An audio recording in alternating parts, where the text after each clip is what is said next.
Kapin usa ka milyones ka pesos ang kinatibuk-ang gitunol ni Governor Peter Sr. Pedro Onabia pinaagi sa Provincial Microfinance Unit Livelihood for Economic Recovery and Acceleration Program kung PMU-LEAP. Tumong sa programa nga matabangan ang mga gagmayng negosyante nga mapalambo ang ilang panginabuhian.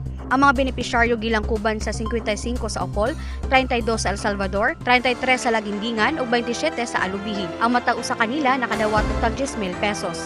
Ako na po kayo pasalamat ni Governor Senior Pedro Onabia nga naapil ako niya sa paghatag. Katimbayayong sa programa ang Department of Trade and Industry, Department of Labor and Employment ug Negosyo Center.